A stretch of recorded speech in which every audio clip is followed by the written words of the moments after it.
Hi, everybody.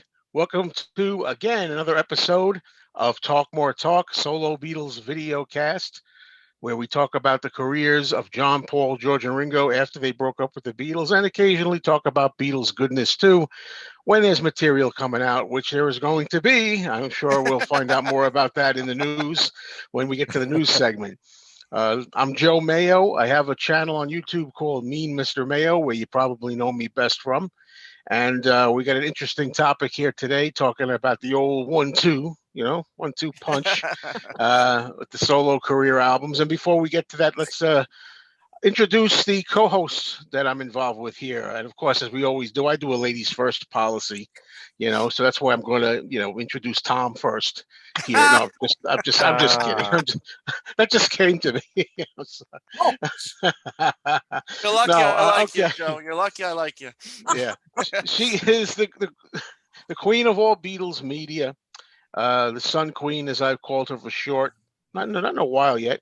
She has a couple of books, Beatles related, songs we were singing, guided tours through the Beatles' lesser known tracks, and her latest, Fandom and the Beatles. Let's introduce and welcome Kit O'Toole. thank you, Hello, Joe. Kit. And I love the Sun Queen. That I've always liked that. I'll take it. And hey, Tom, and welcome back, Ken. It's great to be with you again. It's Yep. great to be And back. Thanks. okay, now to introduce him with apologies for that little joke before, Tom. I'm only kidding. I He's the know. one leg of the video cast called Two Legs. That he does with Andy Nichols, the Paul McCartney, all things Paul McCartney, talking about interviewing people who work with Paul and ranking his songs on the albums and God knows what else. He's none other than the great Wow. baseball capped. I see baseball capped for this Ah, particular. I was going to wear my baseball cap. Tom Hunyadi. Hey, thank you, Joe. Kid, good to see you. Ken, as you know, the song goes, "Welcome back. Your dreams were your ticket out."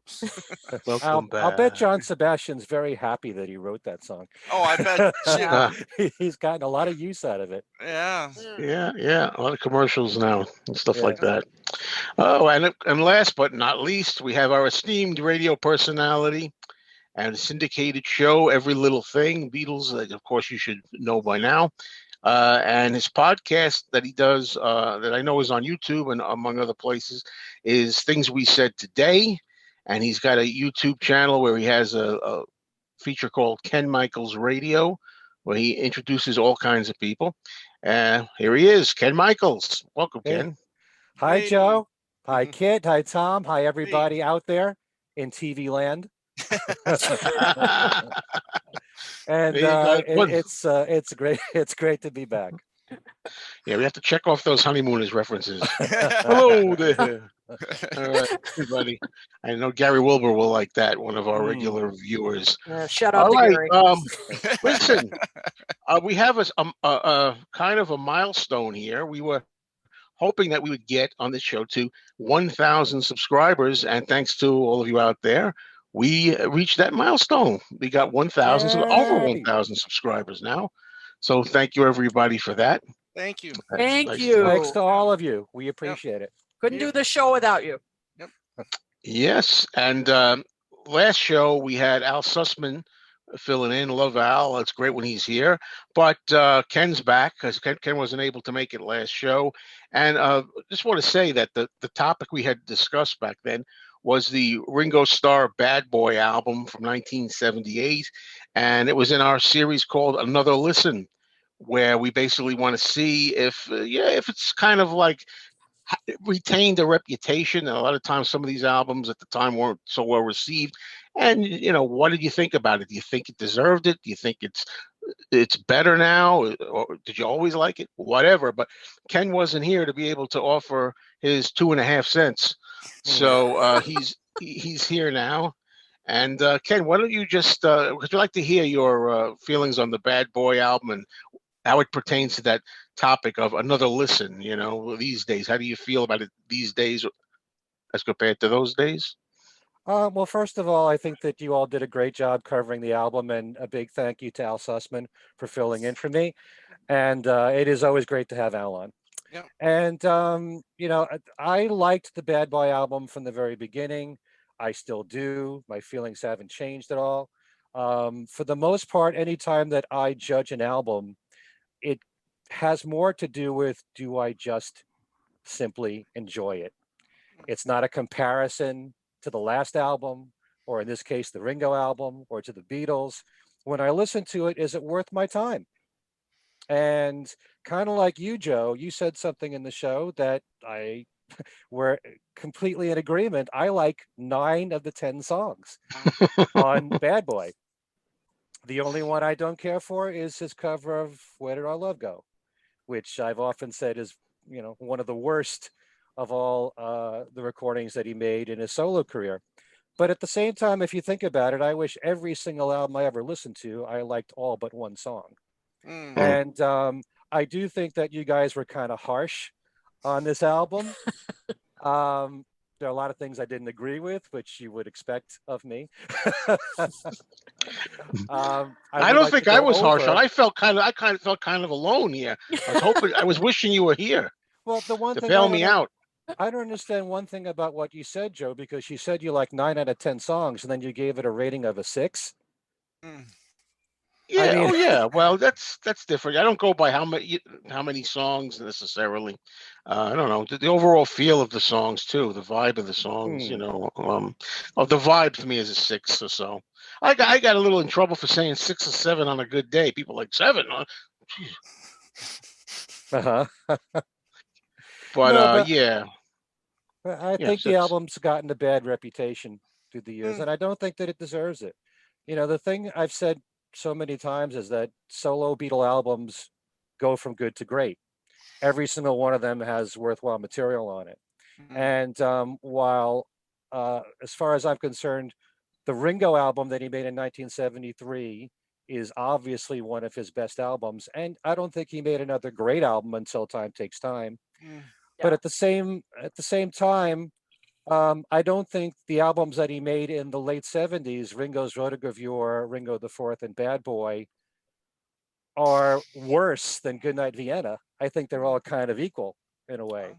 Um, but the few things that I disagreed with, first of all, Tom, Yeah. when you said when you you're said up. Ringo should have taken a year off, Yeah. he did take a year off. He took Yeah. 1975 off. He didn't release an Okay. album of all new material then. Yeah. So yeah, he only released the Greatest Hits album. Right. So I thought between Devil's Advocate time. Excuse me. I thought that maybe Tom. Did you mean between Ringo the Fourth and Yeah. Bad Boy? Right. Yeah. Yeah. Yeah. Hmm. well, Yeah. okay, Yeah. still, And I but don't agree with that either. But I didn't agree with that either necessarily. yeah, That you See, have I to have like, time yeah. off. See, I like the how he started it off. I mean, okay, yeah, he had those first 2 albums in 1970, but then what did he do? He had a single one year and a single the next year, then the album, which was great. And then okay, and then again another album that was really good, and then okay, and now I'm just like, okay, why push it? Maybe then okay, Yeah. maybe take a year off and then put out a good single, another good single, and then an album. I don't know. These are Yeah. things that we'll probably talk about when we talk about why did Ringo's career fall apart in the yeah. second half of the Yeah. 70s. We have But discussed doing a yeah, show on that, and I think Yes. We it, gotta it do that. involves a lot of thought. right, It, it it goes does. far Absolutely. beyond whether or not the albums Hmm. decreased in quality. Yeah. There's more to it than just that, Of I course. think. Yeah. And I also think in the early part of the 70s, Ringo was trying to find himself, not knowing what to do after the Right, first 2 albums. So he did uh, really what he should have done. right. Although, hey, I really love the fact that Buku's of Blues has gotten so much more Yeah. acclaim Same here. in recent years, and, Yes. and Sentimental Journey. Right. Yeah. But, just to keep himself out there in the public eye, he put out the 2 singles in 71 and 72 with It Don't Come Easy and Back Up Boogaloo. And then he made a great album with the Ringo album. Yep. But yeah, there is one thing. Sometimes I guess maybe younger fans might not be aware of this, but Hmm. in the 70s, it was a common thing for almost every single major artist to put out an album every single year. Yeah. It's just the way it was. Yep. And there'd always be this fear if you didn't have a hit record or if you were away for a couple of years, the public might forget about you. Right. Granted, he's Ringo, he was a Beatle, he's a legend, but still, you've got to keep the momentum going. You can't stay away too long without having a major hit. And then if you are, it's more difficult to get back in and have a hit again, a huge Right. hit. That's Right. just the way that it was. Yeah, but he So, wasn't a major. I don't think you can consider Ringo a major act like you could Paul, John, or George, because of the well, fact that he needed to rely on so many other talents to be able to put out an album year in and year out. but still, whether you like it or not, Ringo and Goodnight Vienna were major albums. They were Yeah, and decent I selling don't debate albums. that. I don't debate that. Yeah, but Mm. yeah. So, but that was a common thing. Mm. Artists having one album every single year, and the contract that he had with Atlantic, I'm sure he Exactly. Yeah, had to we put talked. out an album We every had single to. year. Yep. Yeah. Yeah, we mentioned that. So Yeah. yeah, so yeah. There's that issue. I don't necessarily agree with what you had to say about George Harrison. George Mm. Harrison was such a big part in the success of the first two singles, Yeah. definitely, and more so than John and Paul on the Ringo album. He was on four of the tracks. You got to give him a lot of credit. He put his stamp on those first two singles, especially with it Don't Come Easy and Back Off Boogaloo. But at the same time, you don't want to have to rely on him or the other Beatles to carry you. No, And but I True. think, and even Ringo's Rotogravure, as was mentioned in the show, hmm had involvement from all three Beatles, and it still didn't do that well. right. Yeah. And even, Right. even though you can look at the fact that the Ringo album had the other three Beatles on it, I also look at the fact that four of the 10 songs didn't have any Beatles on it. And Oh Mm. My was a top 5 hit in the Mhm. US without any Beatles at all. Right. You know, on Goodnight Vienna, the No No song didn't have any Beatles at all, and that was a top Yep. 10 hit. Yeah. So not everything that he did was success because it had a Beatle on it. In fact, I don't think Your 16 was a #1 hit because Paul played the kazoo on it. Oh, You know? absolutely not. No. You That's a know? funny way of putting it. Yeah. Yeah. Yeah. Actually, But- that is why I think. Yeah. But yeah, I love the fact that you gave George all this credit, and he deserves credit. And the other Beatles knew how to write for him. But Mhm. certainly, really did. in my estimation, I love the Beatles so much because they put out so much great music without the help of the others, Mm. and it happened in the careers of all four of them. Yep. Ringo relied on the other Beatles more than the others, but I still think he put out so much good stuff without any help from the Right. other Beatles. Mhm. And I do like the material on Bad Boy a lot. I think he really shines, with the exception of Where Did Our Love Go, when it comes to cover versions. I love the cover of Lipstick Traces. I thought Heart on My Sleeve. There's no way I would ever put together a Ringo compilation in a solo career without having Heart on My Sleeve on there. Yeah, think I it's one thought of the that was best. one of the best cuts on that album. As Mhm. I said, I thought it should Yeah. have been a single. Yeah, And he did it on the Yeah, show. It featured on it, the it, TV it was show. a single. Yeah, Yeah. it was the follow-up single to Lipstick Traces. Oh, was it? Yeah, Oh, I thought it wasn't a single. Okay. yeah. But yeah, it's just a great song. Mm. And I think it's important that the material that he chooses is what's suitable for him. And Bad Boy, I thought, was great for him. You know, it's kind of a novelty-esque song, and it dates all the way back to 1930, Louis Armstrong doing it. The Jive Bombers in the 50s, you know, an R&B group did the song. And I think it worked very well for Ringo. Mhm.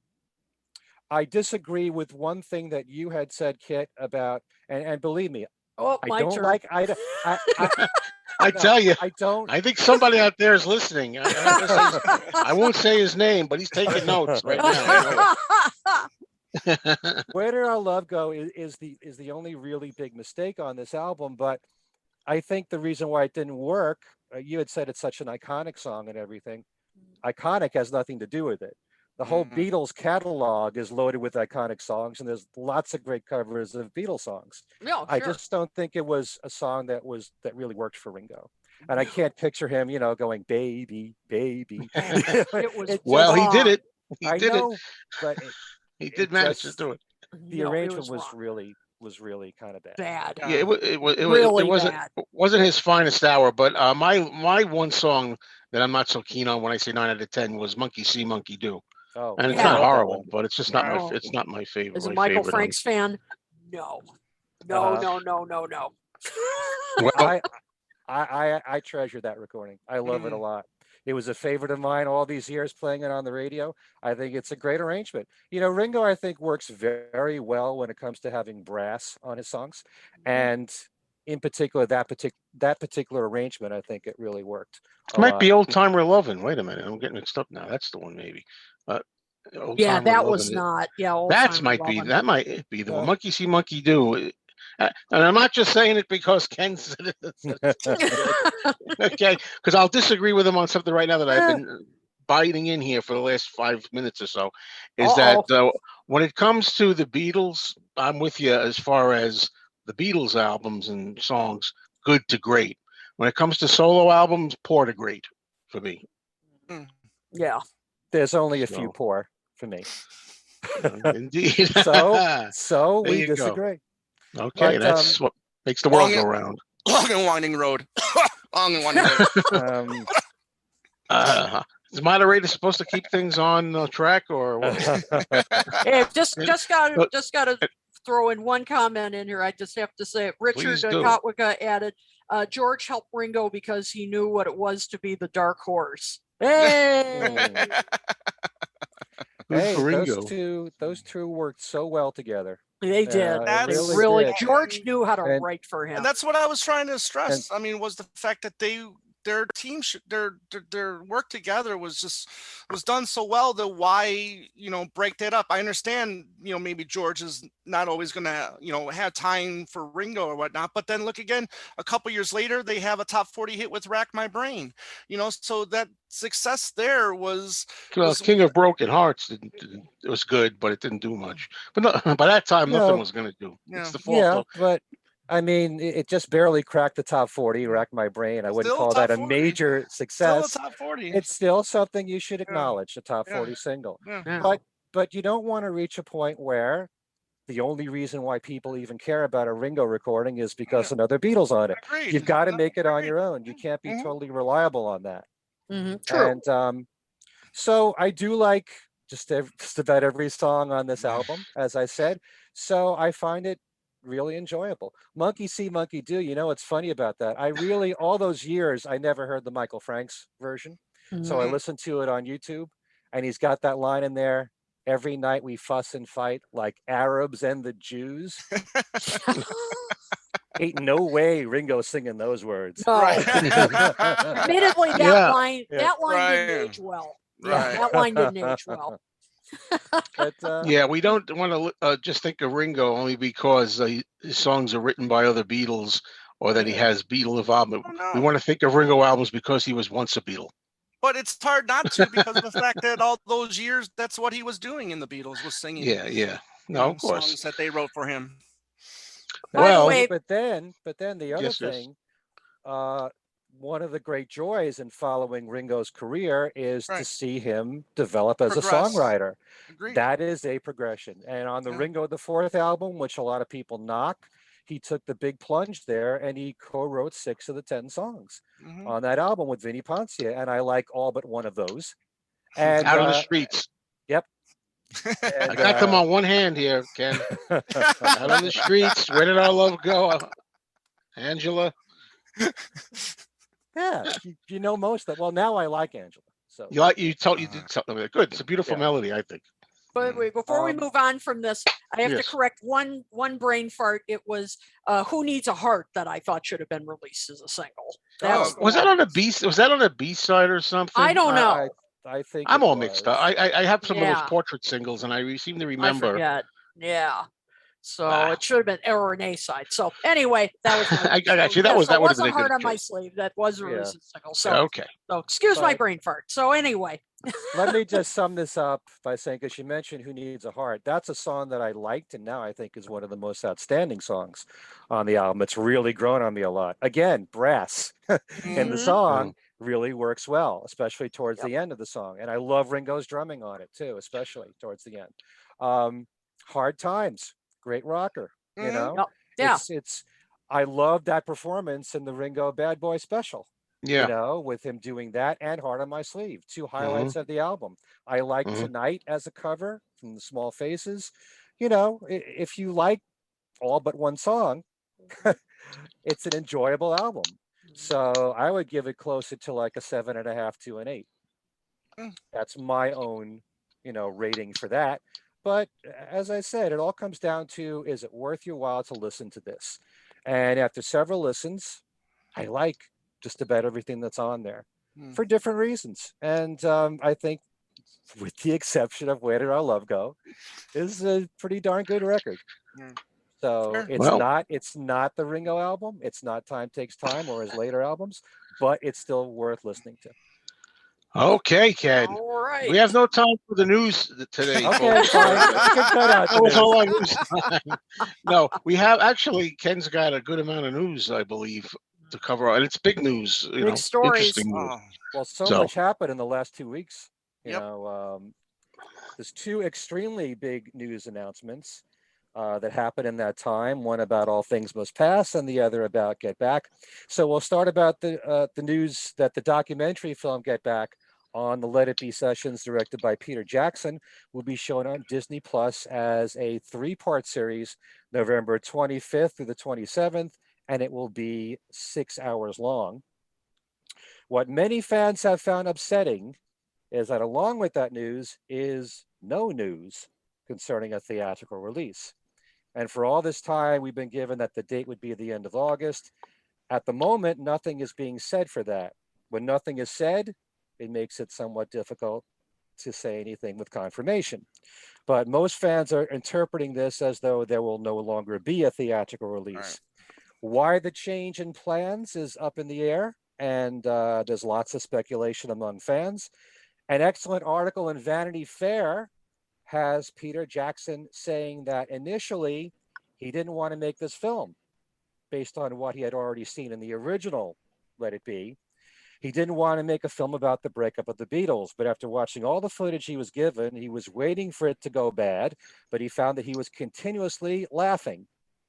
And when he met Paul McCartney backstage at a concert in Auckland, New Zealand in 2017, Paul was expecting to hear the worst about the film footage. He's quoted as saying, this is Peter Jackson, I just said to him, look, I've got to say, it surprised the hell out of me because I was expecting it to be a miserable experience for you. I expected to have to witness a rather bleak moment, but it's actually the exact opposite. It's incredibly funny. It's incredibly lively. It shows you guys having a great time, and it certainly surprised him. He says it surprised Paul because he's never seen this stuff, even though he lived through it. It's a Mm. long time ago, and subsequent events, I think, just muddied the whole memory of this thing. Jackson says that, quote, Get Back will be more revealing than Let It Be. I mean, Let It Be couldn't show George leaving the group, which he did on the 7th day, and then he obviously came back again. Let It Be never showed that. Jackson said that he avoided using any of the same footage from Let It Be, and even familiar scenes would use different camera angles. And with some concern among fans that the Beatles and their families would be controlling the way this film would be presented, Jackson said he wasn't beholden to anyone's agenda, and he had control over the final cut of the documentary. He's quoted Good. as saying, I've gotten no edicts. I mean, nobody from Apple, none of the Beatles have told me what to do, or none of them have said to me, don't show this, don't show that. I've been given no censorship instructions at all. I've been left completely alone. it's So, interesting.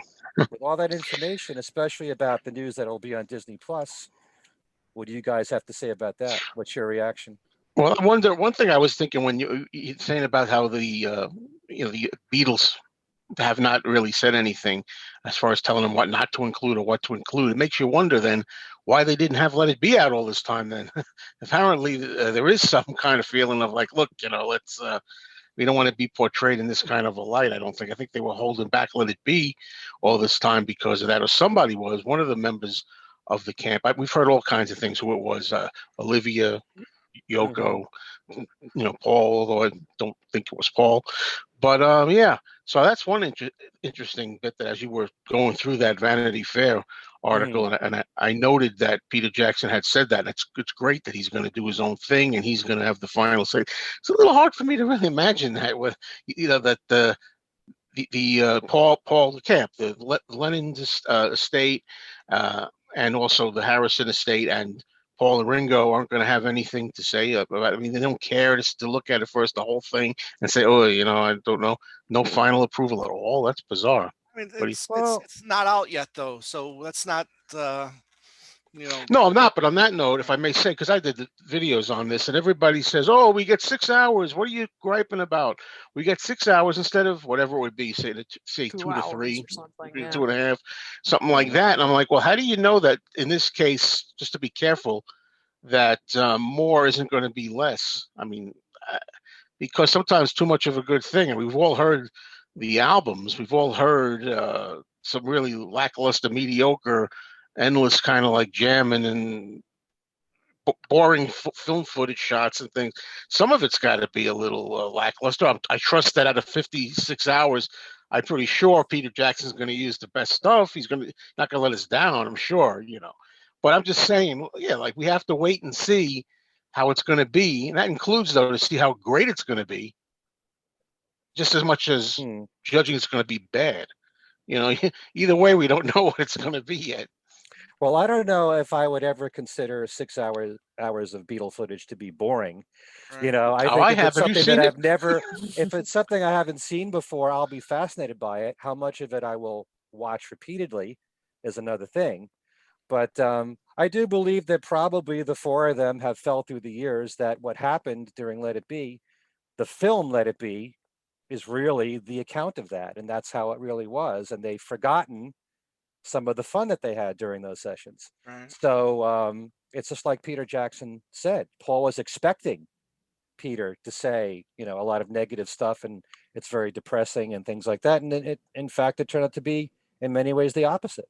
So, I mean, John Lennon got to see the film with Yoko and, the guy from Rolling Stone, Jan Wenner, and he was crying through it when he got to see it for the first time. But probably in his mind, that's how he remembered the Let It Be sessions.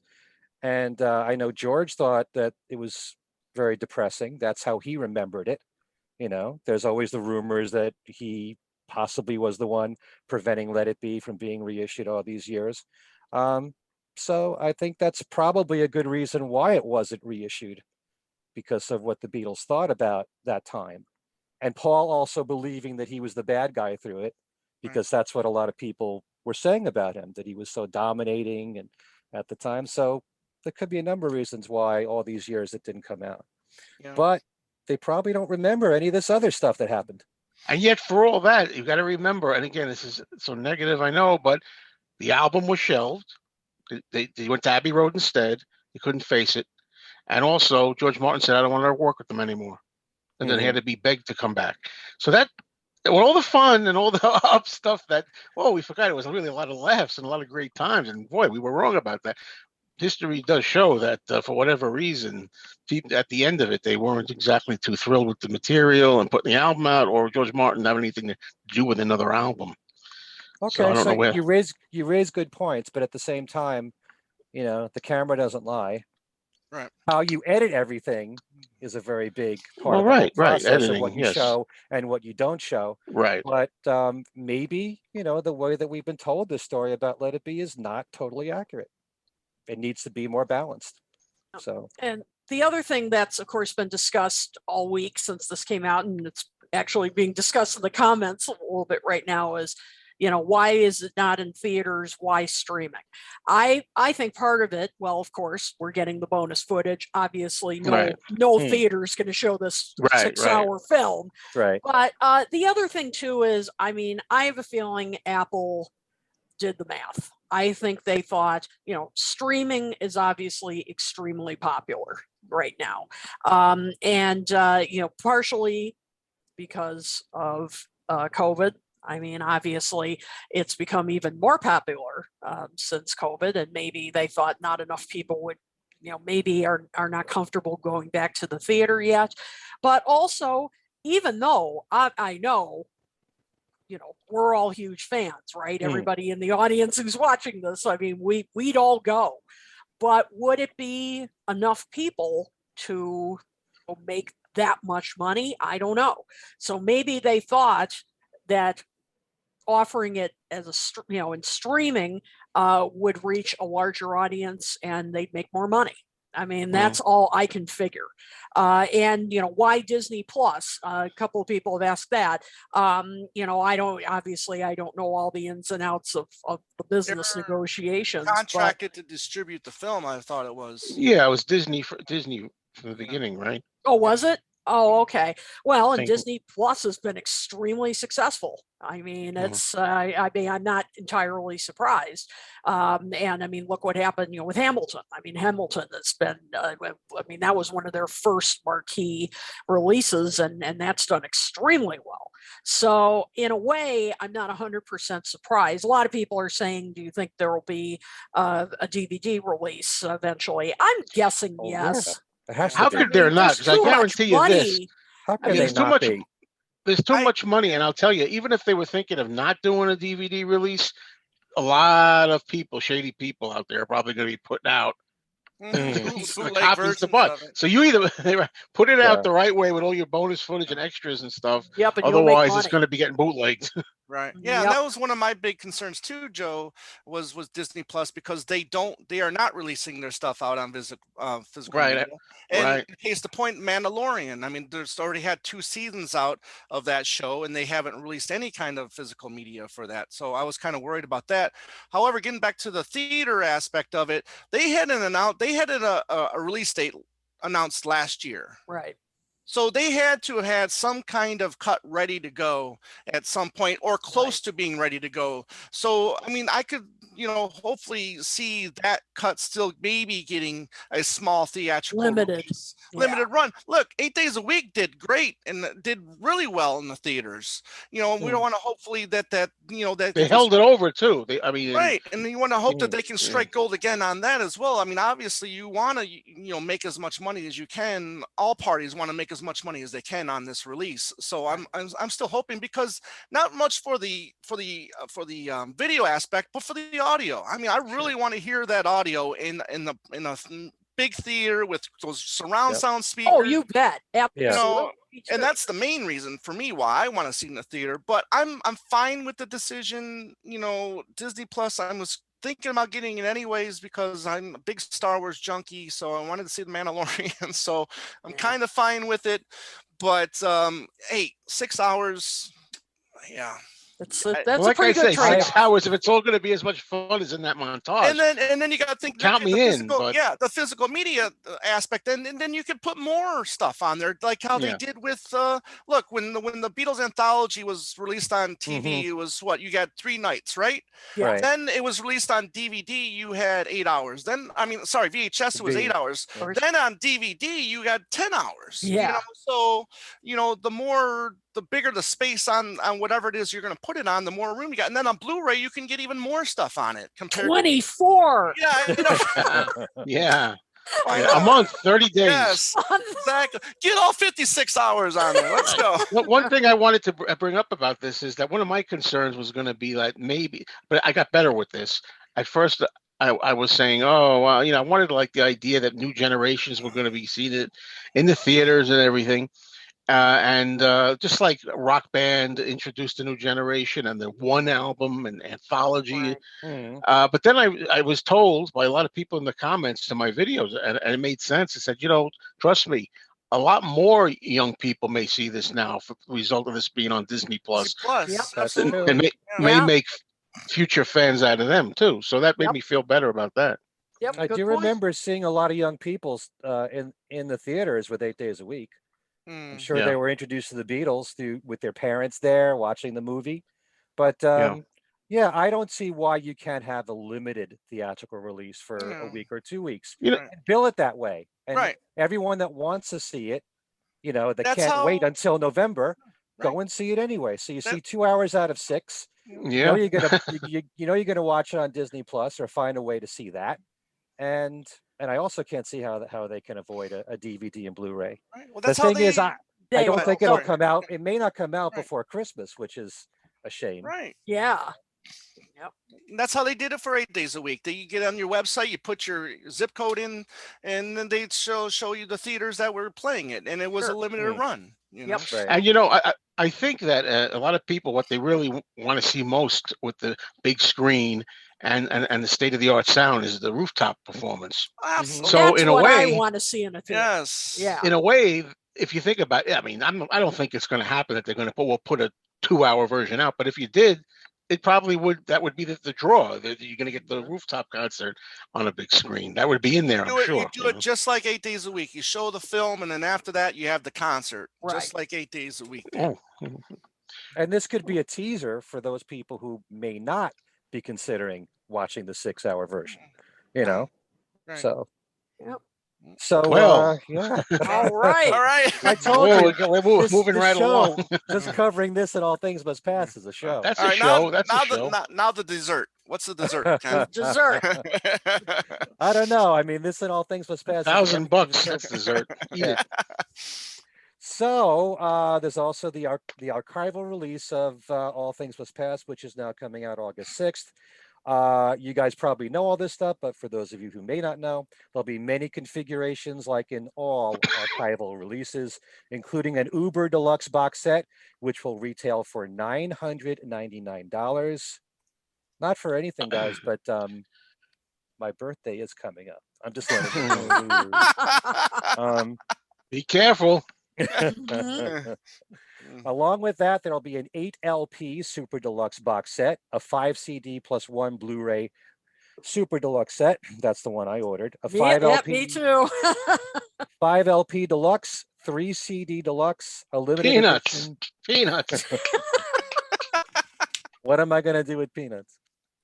A limited edition 3 LP colored vinyl, a 3 LP black vinyl, a 2 CD version, plus it'll be available for streaming and for download. There'll be a new mix of the album from Grammy Award winning mixer and engineer Paul Hicks and overseen Right. by Danny Harrison, who serves as executive producer. There'll be 70 tracks in total, 47 of which make up demo recordings, session outtakes, and studio jams. It reads as though the songs that made up the 2 main albums of All Things Must Pass are remixes, but the Apple Jam sessions are Yeah. strictly from the remasters. I'm Of fine the with that. Yeah.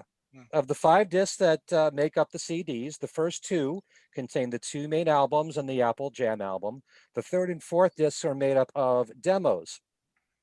Disc 3 is from May 26, 1970. Disc 4 from May 27th. And that disc is really what was bootlegged as Beware of Abco. Oh, yeah. Between those 2 discs of demos, 4 or 5 of them were already released on Early Takes Volume 1. The 5th disc is made up of session outtakes and jams. Now, the limited Uber Deluxe edition includes, we're not going to say everything that's in there, but the album on 8 LPs and the 5 CD Blu-ray, housed in an artisan designed wooden crate, accompanied by 2 elegantly designed books paying homage to Harrison's love for gardening and nature, already made available online as a recording of Run of the Mill, Take 36, which, if you haven't heard yet, is on YouTube. The descending notes that you normally hear by the brass on the song, you hear it on guitar. So it's a very different feel, and you don't have the Phil Spector production. So it's more like it's just the band by itself. It's really nice. Wow. Also, an article in Rolling Stone includes quotes from Danny Harrison, Klaus Vorman, and engineer Paul Hicks on All Things Must Pass and the new box set, especially on the technical side of mixing the album. Interesting tidbit from Danny, who said that he and Paul Hicks wound up mixing so many tracks, the number given was 110, that Danny was hinting about future releases, but Danny wants to make sure that only the recordings of the highest quality come out. So a number of people have been speculating, myself included, maybe Early Takes Volume 2 or 3. I was going to say, Finally. Yeah. Would be sweet. Yep. Yep. Absolutely. how sweet it is. Yeah, it would be nice. This, Yes, indeed. This surpassed all of my thoughts or hopes for this set. Not just because I'm getting the Uber deluxe set. But I mean, really, what I saw, what was coming out in this set, I was really happy to see things like, you know, Beautiful Girl and You, and you know, because where all those songs originated from, Yeah. Yeah. you know, Duradoon, you know, just a bunch of different things and looking forward to. And like you said, I mean, the stuff that was from what Beware of Abco Yep. bootleg, you know, getting that stuff too, Mhm. is going to be fine.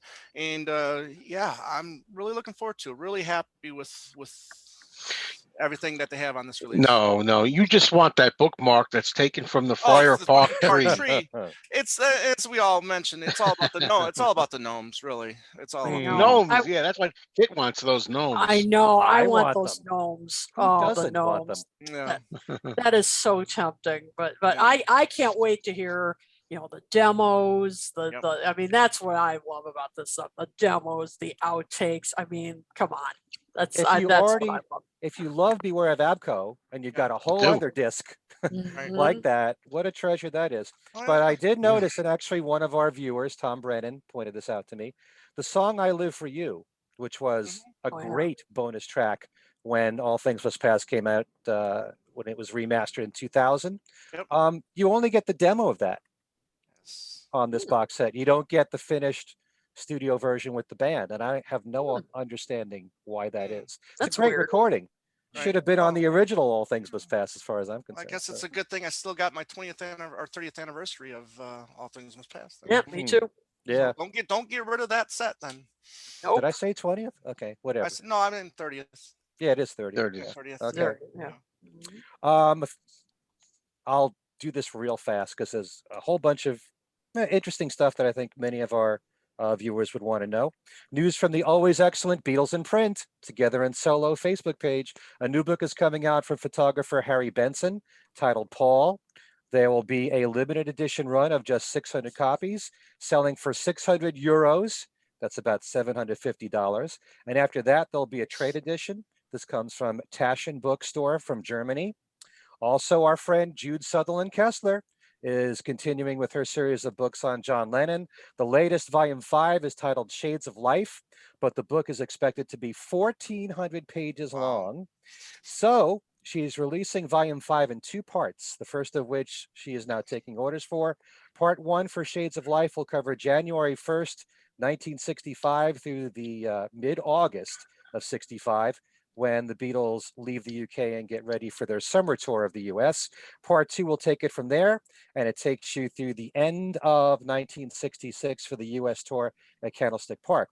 If you're interested in purchasing Part 1, go to Jude's website, which is johnlennonseries.com. Also, for those of you who are looking to get the new tribute album for Ram On, it's only available as an import CD at the moment. But last week, on June 16th, it was made available digitally. Mark and Carol Lapidus have announced that, unfortunately, the Chicago Fest for Beatle fans is being canceled due to COVID. Next year, the Chicago Fest will be the weekend of August 12th through the 14th, and you'll be able to make reservations beginning July the 12th. But that still leaves the New York Metro Fest up in the air, and that's scheduled for October 1st through the 3rd at the Hyatt Regency, Jersey on the Hudson. As soon as we know something, we'll pass it along to you. A few releases here to take note of. June 24th, that's this week, the cookbook, Linda McCartney Family Kitchen, comes out. Also, June 25th is the release date for Gabe Dixon's new album, Lay It On Me. Yep. Gabe, we know for playing keyboards on the Driving Rain album and being at the concert for New York and being a great guest on my YouTube channel, also was on Two Legs. And one of my primary sources for news, Darren DeVivo, Hmm. has informed me that Robbie McIntosh has just released a new album called Ah, SeaWorld. It is self-released and contains 11 new songs. Strange thing is that it's not even mentioned on Robbie's own website. He needs to update it. Darren bought the album through Bandcamp. I did check, and Amazon has it listed for download only, no interesting. CD or vinyl. Hmm. I want to make mention of a power pop guy, Jonathan Pushkar. Yeah. You know him for being on Gem Records. He was also part of this wonderful tribute for John Lennon that came out last year. He does a couple of John Lennon covers, just like Starting Over. And I think he does I Feel Fine, I think. Where is he here? Oh, starting over. I call your name. He does as well. So he has this new album out called Compositions, 11 new recordings. He covers Junior's Farm on there, and he managed to get Jeff Britton, the drummer from Wings, to play on his version of Junior's Farm. In fact, Jeff Britton plays on 3 other cuts. And also John Murjavi of the Weaklings plays guitar on Junior's Farm as well. So check that out. Peter Asher is returning to the concert stage. He'll be touring in July and August with guitar great Albert Lee. Also, Kate Taylor, the sister of James Taylor, and bass guitar great Leland Sklar. You can look for a list of Peter's concert dates at his website, peterandgordonthesingles.com. Peter, by the way, celebrates his 77th birthday tomorrow. Wow. And some guy named Paul celebrated a birthday last Friday. Let's not forget about that. So we wish Paul McCartney a happy 79th birthday. I'm just going to mention this, well, for 2 reasons, because we had Fernando Perdomo on our show. He's one of the co-producers for Ram On. Last Tuesday, June 15th, Harry Nilsson would have turned 80. Wow. And there was a virtual tribute concert online with many performances of Harry's music. Fernando was on there doing Me and My Arrow. Ah, nice. Yeah. Good song. 2 last items I got here, and that's for concerts coming up. The Fab Four Music Festival, which will be happening on July 10th at Nolan Field in Ansonia, Connecticut. 10 Beatles tribute bands performing the entire day. There'll be a scheduled special guest there. Brute Force will be a special guest on stage. And I'm going to try to get everybody in the crowd to sing King of Fa all together, as loud as can be. You know, I think Tom is volunteering to come and join in on that. I'll be there. Very convincing there. I'll be one of the MCs as well. This is one that Charles Rosenay has put together for many years now, once a year. And finally, another Beatles Music Festival will take place the same weekend, July 9th through the 11th, called Fab Fest, happening in Charlotte, North Carolina. Special guests that weekend will be Joey Molland, the Fab Four, Robert Rodriguez, Bruce Spicer, music from Wonderwall the Tribute, Forever Abbey Road, and much more. There'll be games, video presentations, and fun for the whole family. For more information, just go to fabfestcharlotte.org. And now I'm taking a rest. So, just a question though. I mean, is Rosenay the fest that Rosenay puts on it? That's outside, is it not? It's outside. Yep. Okay. All right. Yeah, I thought I heard that he was going to try and do 2 things simultaneously, an indoor and an outdoor, but no, he told me it's all outdoor. And actually, in the past, he's done both at the same time, depending upon the venue. Right. Yeah. I was just thinking though, but since with COVID, that is probably strictly it's best that it's outside. Yeah. Yeah. Yep. Cool. Okay, folks, are we ready to go to our main topic? We got about 10 minutes left. No, since when do we keep the show to an hour? We usually don't anyway. But I would suggest like trying to be, kind of move it along a little bit because the topic really, I don't think there's really that much to say once we give our picks, but a little bit. But hey, we'll see how it goes. Maybe. This is the 1-2 punch. One never knows. Do one. Punch, 1-2. Let's box. It's the idea of that in the solo Beatle canon. The question is, think about all the albums that John, Paul, George, and Ringo have done as solo artists, and come up with 2 albums that are kind of back to back that are really good or great, really good. I'm gonna, have a little leeway there. I don't have to be great, but you think are real solid albums together, and why? Why do you think that? We'd like to know some of the opinions out there too. So let's. I figured I have a list here of which order I'll go in. But I will start with John. I think only because, again, we've been deprived of so many potential albums, losing John too soon. Yep.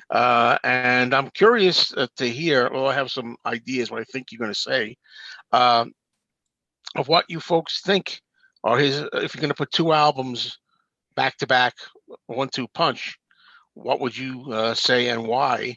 And for this one, I want to start with Tom. Tom, what do you have for John? For John, these days in my life, I'm going with Mind Games and Walls and Bridges as the 1-2 punch that I would listen to myself and what I would suggest to other people out there. I know, I've said on the show before, when it comes to Plastic Ono Band, I have to be in a certain mood to listen to that album, unfortunately, and I'm not always in that mood. I'm in a really happy place these days. And I get a lot of that on these two albums. I just really think the stuff here is stronger than what a lot of people think they are. I mean, especially, some of these, I think these albums didn't really necessarily get the credit they deserved, or some of them didn't do as well on the charts as maybe they should have, especially Mind Games. Some of the great songs on here, like that I'm just now really starting to love. Songs like I Know, is a song that I just didn't care about in years past, and now I just it's like finally hit me, and the songs like Tight As, Intuition, obviously Out the Blue has a big part of my life because it was my wife and I's first song at her wedding, so it's just very sentimental to me. Got a lot of funness to them, and stuff like Bless You, Scared, number 9 Dream, and I think is one of his best singles in his career. And it's just Nobody Loves You. Again, I don't really feel, I know there's a couple downer maybe tracks on these two albums, but I always just feel like these are happy times for him, even though they're considered the lost weekend times.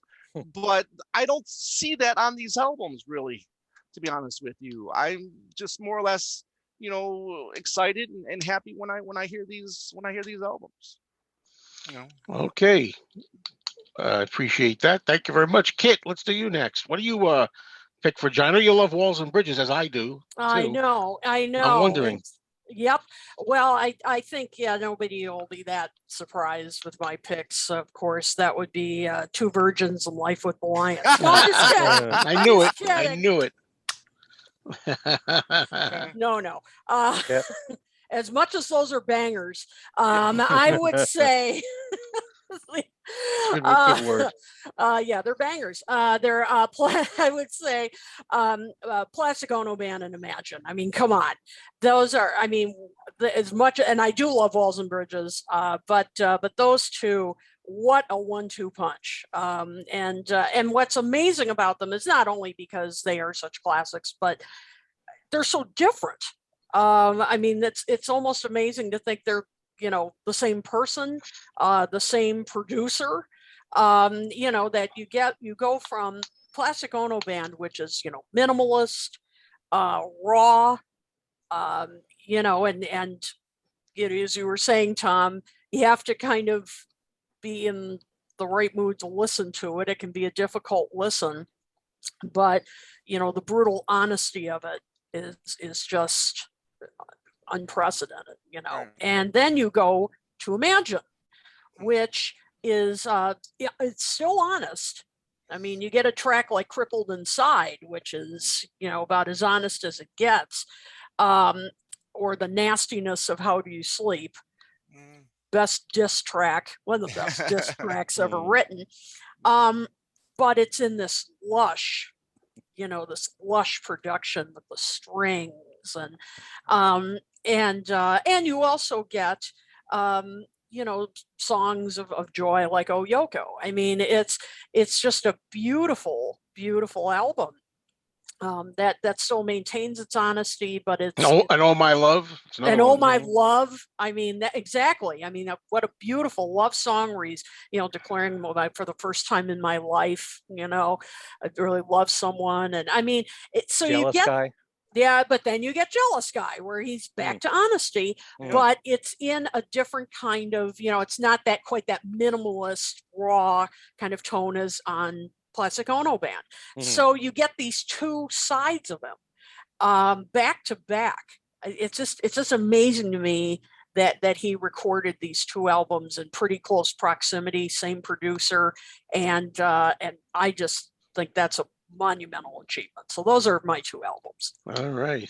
Mm. Well, I didn't know if anybody was going to say maybe Two Virgins and Life with the Lions, but you had me going there for a second. I don't know about that. All right, Ken, you're up. What do you got Well, for John? that's Kit on a wild night. That's right. Life with the Lions. Yeah.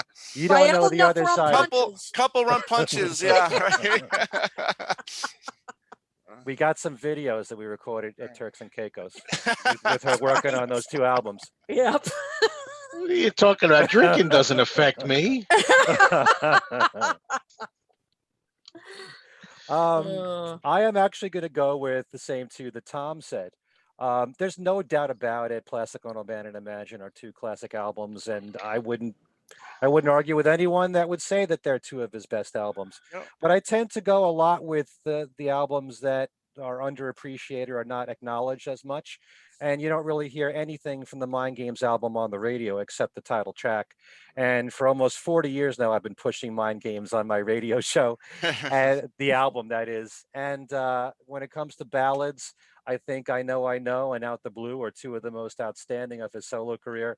And there's a lot of similarities that you can find on his albums. There's always that apologetic John Lennon in Jealous Guy and in Woman, and I Assume Sen is just the same thing.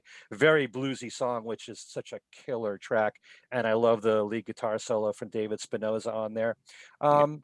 Mind Games is one of my absolute favorite John Lennon songs in his entire career. I love the song, I love the production, everything about it, and it is very Phil Spector-esque to me, even though Phil Spector had nothing to do with the recording of that. Intuition's an amazing song. I think that could have been a single. You Are Here is amazing. There's so many great songs on Mind Games that just don't get the acknowledgement that it deserves. And a lot of that is due to John's own fault, because in interviews he would say his best work was Plastic Ono Band, Imagine, then Double Fantasy. So everything in the middle, he dismisses. But and Walls and Bridges was an outstanding album for so many reasons. I love the collaboration with Elton John. I think they sounded great together. I like the depressing side of John with Going Down on Love, for example. And Bless You is absolutely gorgeous. Scared is an amazing song. Right. Everything about I love it when it's just bare and raw without the brass and the strings. And then when you've also got that version too, man, it's such a work of art. The production on that song and on Number 9 Dream and Steel and Glass and Nobody Loves You When You're Down and Out. Another very confessional song, from John. I mean, those are two outstanding albums. I tend to root for the underdogs in an artist's career. I like to do that with albums that aren't recognized as being really strong. And I will not take anything away from Plastic Ono Band and Imagine. I've come to even appreciate those two albums even more because of all the work that was poured into those box sets, and you got to see how songs were developed. And I can't wait till the same thing is done, hopefully, with Mind Games and Walls and Bridges. But I love that middle period of John's the most. I really do. I always have. Yeah. Well, I tend to like things too that are the underdog or that you don't really hear much about. And I love Walls and Bridges. I love that album. I like Mind Games not as much as Walls and Bridges, though. So for me, to keep it pretty short, I agree with Kit. I don't think, it depends how you want to look at it too. Is it what we think ourselves, or is it a general feeling? I guess it's what we're doing ourselves, how we feel ourselves, not just a general, a vibe out there in the world. But in this case, Plastic Ono Band and Imagine, his two best albums, easily. That's it. And I think what else? Everything Kid said it perfectly. There's nothing else I can add to it. You got the really great singing. I guess I'll add of John on the first one, the Plastic Ono Band. I think some of the best singing he's ever done, best work he's ever done. But yeah, Tom is so right that you got to be in the right mood. That's the only thing. But it's a masterpiece. And then you kind of get Imagine, which, although it is different, some people think, I think John even said it was like Plastic Ono Band with chocolate on it or something, like that. Sugar. Yeah, sure. It's a more commercial version of it. But I think those are his two best albums. They're my two favorites, I guess, with Walls and Bridges right there, right Yeah, there. me Mm. too. As a third, you know. But even so, this is one case where my personal favorite tend to, I guess, go along with the so-called reputation. You know, it doesn't always happen, as you may see. Hmm. Well, I'm looking at my list. Maybe not. Maybe it'll be common thoughts. All right, so I'm gonna do Ringo next. I thought we'd go to. Uh, let's see, Ken. How about we start with you this time, since you went in at the end? Hmm. Well, you know, it's a tough thing with Ringo because I've often said there's the Ringo album that was great, and then the next great album was Time Takes Time.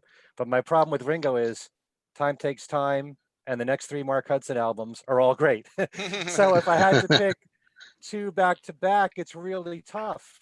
You know, I could see any two of those albums back to back, but I'm probably going to go with Time Takes Time and Vertical Man, Oh only wow. because Time Takes Time is such an important release for Ringo because it was him really working really hard and making sure that every song was strong Mm. and putting the effort in.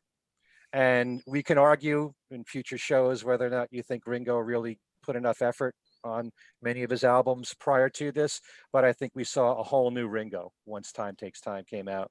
10 songs, they're all really good, four different producers, with the exception of the two Jeff Lynne songs. You wouldn't know that there are different producers. Jeff Lynne's songs kind of stand out, you know, in terms of production, but all the songs are really good. You know, Weight of the World, I've said many times, you know, it should have been a major hit record. And if it came out in the 70s when radio was playing Ringo, especially the first 5 years, it would have been a major hit. Yep. Working with great producers like Don Was and Peter Asher and Phil Ramone and Jeff Lynne, I think that helped. And then when he started working with Mark Hudson, he settled down with, in some ways, a core band with the Roundheads, although he also had superstars joining him on his albums. But I think Vertical Man is a solid album all the way through. I love the production of it. You know, King of Broken Hearts, we've said, What in the World, a lot of it's extremely Beatley, which I think you're either going to love that as a Beatle fan or you'll think he's relying too much on that. I kind of feel sometimes like part of the reason why Ringo departed from Mark Hudson is because there was too much of that. You Mm. know, I think he was relying on a Beatley sound. He was saying, "You're a Beatle, you should scream it, be proud of it." And there are plenty of times when certain songs have a Beatlesque, you know, in terms of composition and in terms of production sound. You Mm. know, so, but Vertical Man is a great album all the way through. I love everything about it. You Hmm. know, I um, love the cover of Drift Away on that. yeah. Mm. That's pretty interesting. You know, I'm kind of. It was a great song for him to pick because he's singing "Give Me the Beat Boys." Right. It was a natural there. Yes. But Yeah. yeah, uh, kind of Yeah, wonder why I I didn't do think that it earlier. suits Ringo. Yeah, I like. There's a song on there, "Without Understanding," which has sitar and a very Indian feel on there. There's a great track called "Puppet," which I think is really phenomenal. "What in the World" is really a very Beatley song. You know, everything about it. I love And that La Di album. Da as another one I Yeah, think would have been a good a good single, you know, earlier in his career. I think it's catchy. The shorter version, you know, make it a single version. What yeah. doesn't start. I want it can't start with that slow part, which I think that's how they did it. If you ever hear the single of it, it starts out with the more It boisterous yeah, La Di Da, yeah. then it goes It to the starts slow. in with the drums and then right into Right. the chorus. Yeah, You that know. which is yeah. All right. Okay. Thank you, Ken. Now, Kit, you're next. Ringo. What do Oh, you have for him? Excuse me. okay. I think mine will be a little more controversial, and one of my choices, it's slightly cheating, maybe bending the rules a little bit. But I think I'm cheating the same way. okay, all right. We'll find out. We'll find out. And my backdrop here may give you a hint. The last two albums that he did, What's My Name and Zoom In. Um, you know, are these the best that he's ever done? No, but they shocked me. I mean, they really surprised me that here he is. You know, he put these out when he was, or recorded them when he was, you know, what, 79 and 80. And he sounds great. He sounds just rejuvenated, better than ever. He has this core group, of friends, of songwriters that he's working with. He's either producing, his own album or co-producing.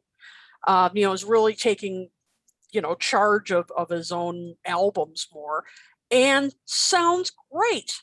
I was just so pleasantly surprised with these two that I feel like he is just on a roll. I mean, not that he. I agree, Kit. Thank you, Joe. I mean, I was just, like the what's my name? I mean, got to get up to get down is fun. Magic. Co-written with Steve Lukather. Steve Lukather's been a great partner for him, with songwriting and producing. The song "What's My Name," I hope he'll go back on the road, because I mean, you just know this is gonna, this could be a great concert staple for him.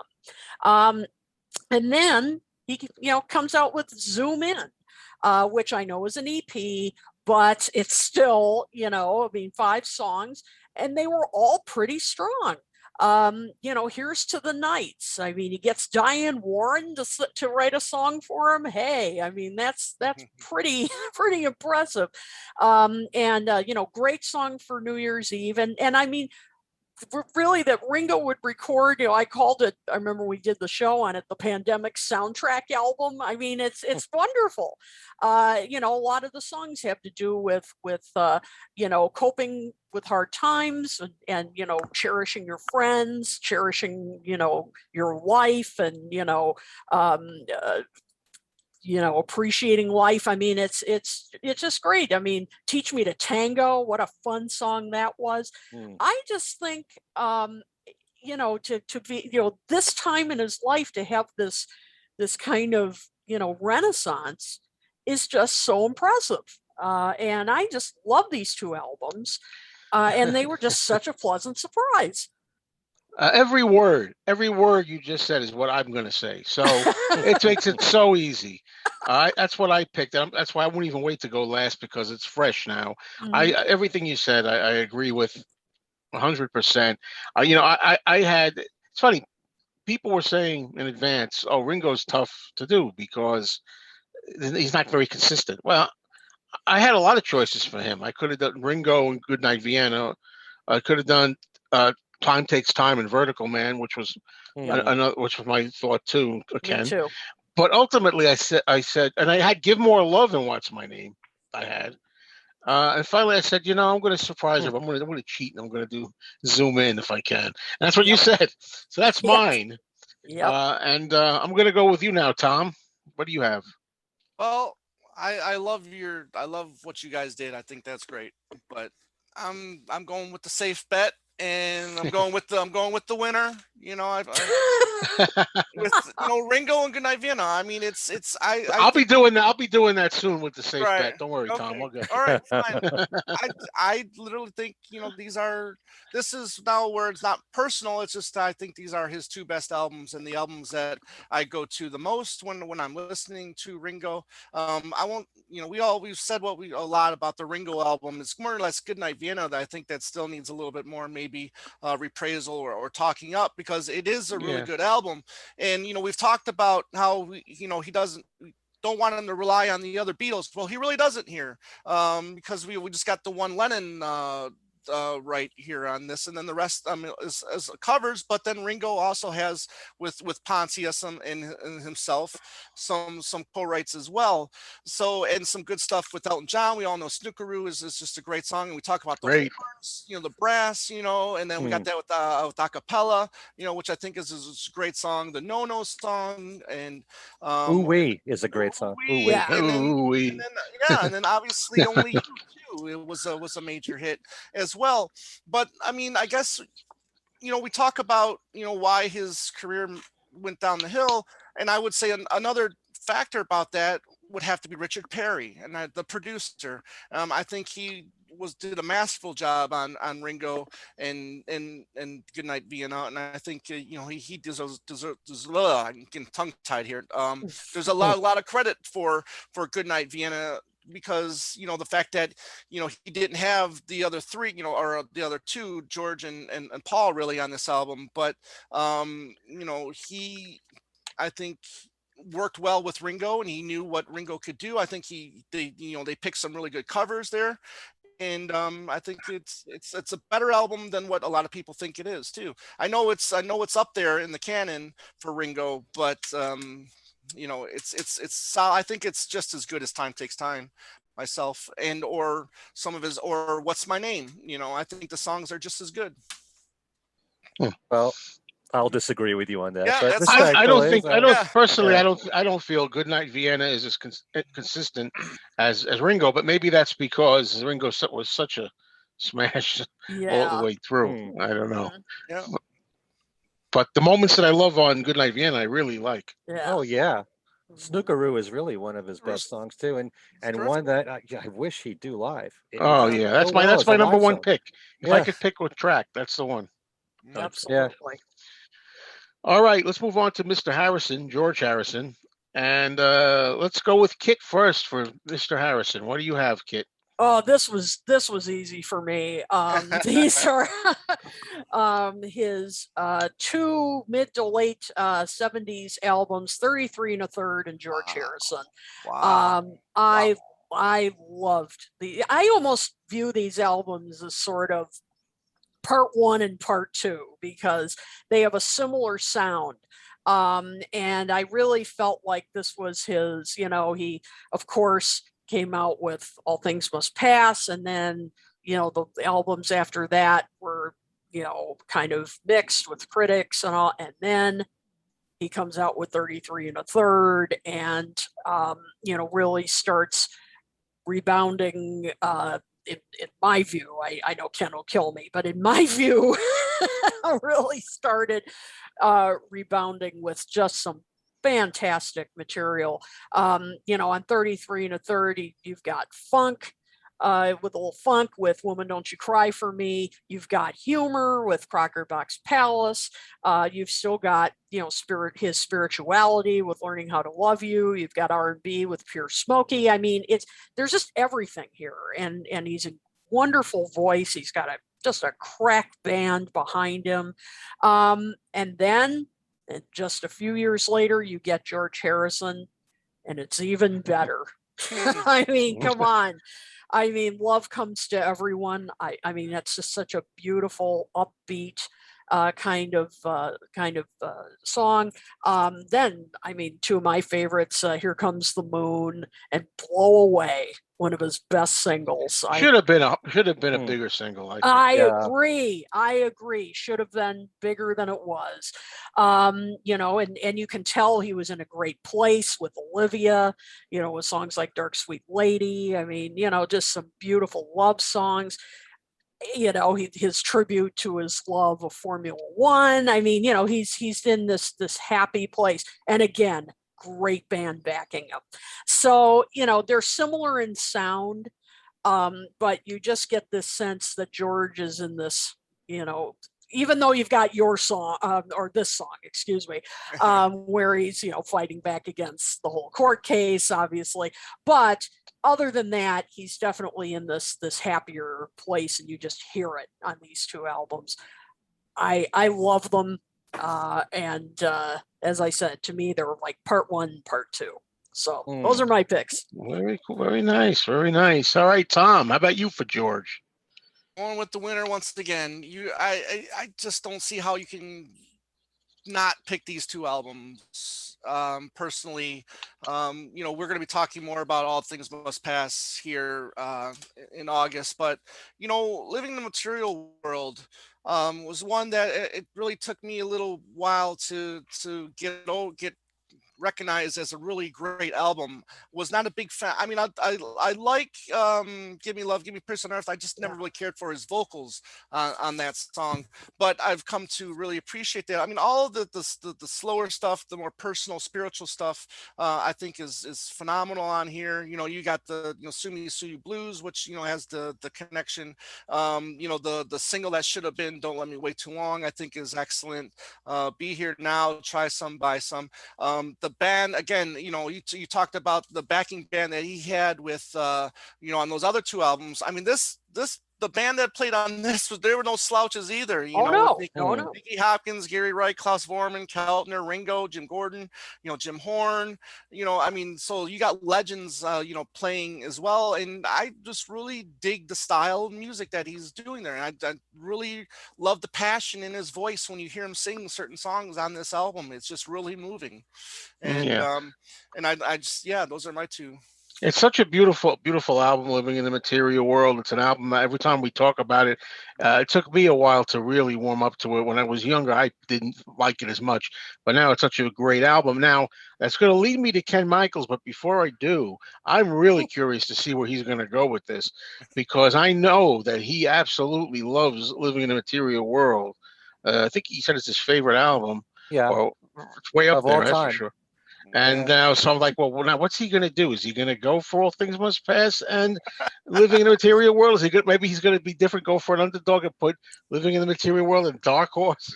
No. Or is he going to No. really surprise us altogether? Right. Well, What is first of all, let me begin by saying, Kit, I don't know where you got the impression that I was going to disagree with you, but no, seriously, 33 and a third and George Harrison, they would be my next choice. Oh for no, one, I didn't two. think you disagree with that part. Okay. No. Because I remember when we were talking about the George Harrison album here, and Ken Womack kept saying it was, that this was his big comeback, or he was finding his footing, or words to that effect. And I was saying, what was wrong with 33 and a third? There's Yeah. nothing Oh, wrong yeah. with that album. Those two Yeah. albums back to back are killer albums. Yes. We should also mention, we haven't said this before, but it's kind of obvious that we excluded live albums Yeah. in this Yes. and picking the two albums that have to be studio albums back to back. And we have to say that since the concert for Bangladesh was in between All Things Must Pass and Living in the Material World. But yeah, I have to go with All Things Must Pass and Living in the Material World. Yeah. And I'm really happy for all the things you said, Tom, about Living in the Material World. I've been saying it for the longest time. It's an album that's really touched me. I just feel it's his most personal songs. And George has written a ton of personal material throughout his career. But you can't touch The Light That Has Lighted the World for me. It's not just the song, it's the way he's singing it, it's the arrangement, it's the more simple production. In many ways, I look at Living in the Material World as being like All Things Must Pass without the Phil Right. Spector production. Mm. It's more of a continuation with a lot of spiritual stuff. So for those of you who dislike what Phil Spector did, you probably might like Living in the Material World more. But who can see it is absolutely stunning, extremely personal. I love, obviously, the single, Give Me Love, Give Me Peace on Earth. I like how he brought back Try Some, Buy Some, which was first a single for Ronnie Spector. He wrote it for her, used the backing tracks, did his own vocals. Works really well for George. And That Is All, to me, is one of the greatest love songs ever written by anybody, as far as I'm concerned. Don't Let Me Wait Too Long, we talked about, is the great single that never was. There's so many great songs throughout that entire album. It's a combination of the material and how it's touched me personally, and how you feel closer to him when you hear certain songs like these.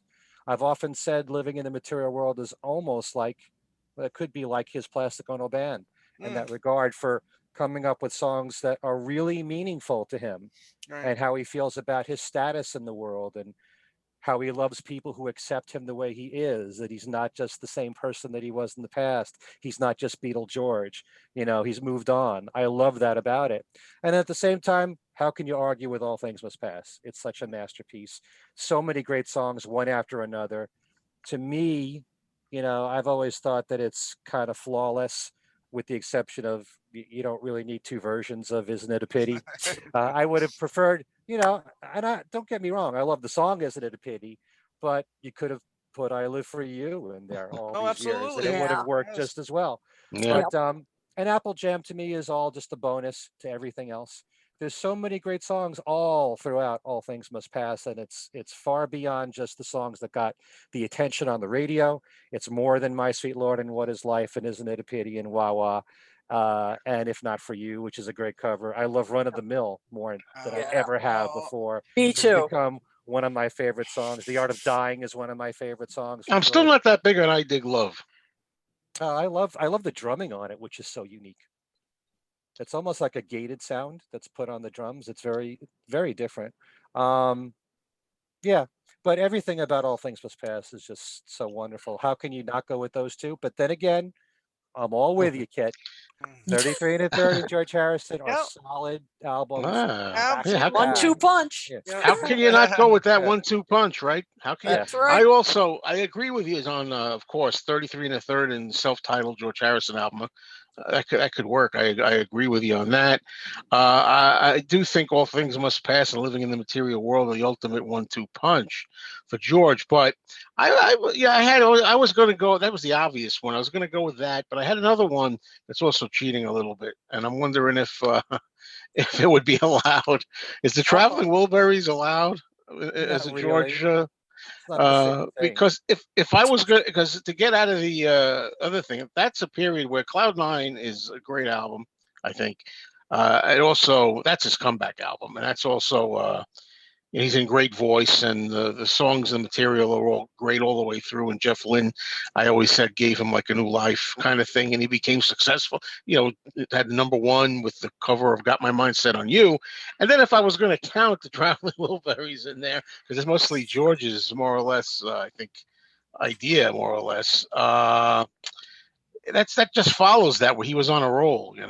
He was really like coming back, and in that sense that he was very popular, successful, and it was commercial, and everybody liked it. So I just offered that up as something different. If you don't want to count it, I'll just go with All Things Must Pass and Living in the Material World. That's really my number one pick. But I wanted to try to be a little different. I also love the way he was going with Cloud Nine and that period, the Wilburys period, where we wish he would have toured somehow. Did a little tour, a few dates with the Wilburys as the Yeah. Wilburys. You Oh, know, that You would know, have been great. you raise a good point there, Joe, and that is that you know, you take an album like Wings at the Speed of Sound, where every single member had a lead vocal, and then you've got a band like the Traveling Wilburys, where I look at the Traveling Wilburys as a band of equals with five superstars, hmm. or four on the second Oh yeah, album. and believe me, it's not. You It's know, not. I but don't think of it as a George album. Just yeah, just for the purposes of this exercise, I was going to sneak it in, but He's, yeah, it's he was definitely on a creative oh role. yeah, Then I mean, no no doubt doubt. about that. Yeah, Yeah. yeah, sure. yeah. All right, so yeah, I'll go with the obvious. All Things Must Pass and Living in the Material World, which is really my number one choice. All right, I saved Mr. McCartney for last, obviously, because he's got so much stuff, and would I say that there are a lot of contenders here for 1-2 punch This was in a here? tough one. Yeah. Uh, so for this one, I decided to go with Mr. Two Legs himself, the Paul McCartney guy. Start with Tom. So Tom, let's hear it. This was an easy choice for me. Um, Chaos and Memory Almost Full. I think this is some of his best one-two punch, not only just with music, but also in songwriting. With the reflection, looking ahead. I mean, the personalness of Chaos and Creation. Now we talked about plastic. You got to be in a certain mood to listen to that Plastic Ono Band. I think this is a little different because music-wise, I think the production and the music just doesn't lend itself to be kind of moody, a little bit moody here and there, but there's still some upbeatness here on this album. But I would always consider this kind of like his Plastic Ono Band album, Mm, just because of what he's trying to get out. But the stuff like Too Much Rain, the song that I think is his best song in the last 21 years, Riding the Vanity Fair, How Kind of You. He's really just, I think, talking to us on a personal level that he doesn't really do in his career that much. And I really just give this album so much credit for that reason. And then obviously you got to talk about Nigel, who did push him to make a great album, and actually tell him that hey, that song is crap. I mean, the fact that he told him he didn't like writing the Vanity Fair at first, and then but Paul fighting for that song and making it better, I just really admire him for pushing that. And then then you got which is completely opposite almost in a way, with Memory Almost Full.